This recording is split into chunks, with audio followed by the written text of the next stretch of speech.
Innova खरेदी करण्याच्या मुंबई पालिकेतील प्रस्तावावर मुख्यमंत्र्यांची नाराजी आहे। उधळपट्टी थांबवा, जनतेच्या कामांवर फोकस करा अशा शब्दांमध्ये मुख्यमंत्र्यांनी कान टोचलेले आहेत। जनतेचा पैसा विकास कामांसाठीच खर्च करा, मुख्यमंत्र्यांनी हा आदेश दिलेला आहे।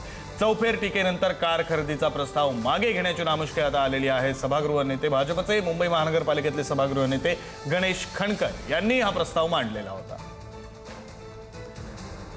आपले प्रतिनिधी सुशांत सावंत फोन लाईन वरून जोडले गेलेले आहेत। मुख्यमंत्र्यांनी नेमका कशा शब्दामध्ये सुनावलेला आहे, कशा शब्दामध्ये निर्देश दिलेले आहेत, सुशांत आपल्याला सांगतील। सुशांत, विक्रांत, आपण जर बघितलं असेल तर मागच्या आठवड्यात भाजपचे गटनेते गणेश खणकर यांनी एक प्रस्ताव मांडला होता की आता इनोवा गाड्या ज्या आहेत त्या गटनेते असतील, सभागृह नेते असतील यांना देण्यात याव्या।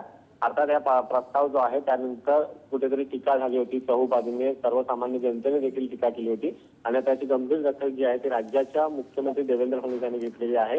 जनतेचा पैसा विकास कामांसाठी खर्च करा, उधळपट्टी थांबवा आणि जनतेच्या विकास कामांवर फोकस करा असे कुठेतरी सक्त आदेश जे आहेत ते मुख्यमंत्री देवेंद्र फडणवीस यांनी दिलेले आहेत। आपण जर बघितलं असाल तर देवेंद्र फडणवीस नेहमीच आपण पाहिलं असाल तर कुठलाही बडजाव करत नाही। जर एखाद्या पदाधिकाऱ्यांचा बडजाव केला तर त्याला तात्काळ ते सुनावतात।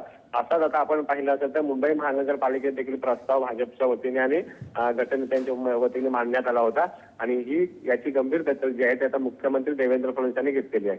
विक्रांत, सुशांत, आता मुख्यमंत्र्यांनी हे आदेश, हे निर्देश दिल्यानंतर, ह्या सूचना केल्यानंतर मुंबई महापालिकेत जे भाजपचे नेते आहेत, गणेश खणकर असतील, महापौर तावडे आहेत, ऋतू तावडे, यांच्याकडून काही प्रतिक्रिया आतापर्यंत समोर आली आहे का? आपण जर बघितलं असेल विक्रांत तर आता महापौर जे आहेत ऋतू तावडे त्या यावर काय बोलतात हे बघणं महत्वाचं ठरणार आहे। मात्र संपूर्ण प्रकरणानंतर अर्थात चहू बाजूने टीका जी आहे ती सत्ताधाऱ्यांना होऊ लागली होती, कारण गेल्या अनेक वर्षानंतर भाजपची सत्ता जी आहे ती मुंबई महानगरपालिकेत आलेली आहे। गेल्या अनेक वर्ष ठाकरेंच्या शिवसेनेची सत्ता या पालिकेवर होती आणि त्यानंतर भाजपची सत्ता आलेली आहे आणि कुठेतरी पारदर्शक कारभार व्हावा यासाठी देवेंद्र फडणवीस पहिल्या दिवसापासून आग्रही होते।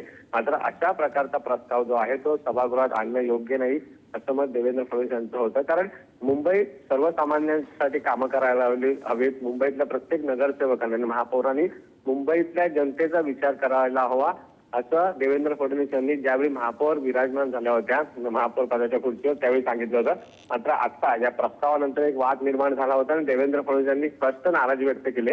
आता भाजपचे नेते पालिकेतले काय बोलणार आहेत, महापौर यावर काय स्पष्टीकरण देणार हे बघणं महत्वाचं ठरणार आहे।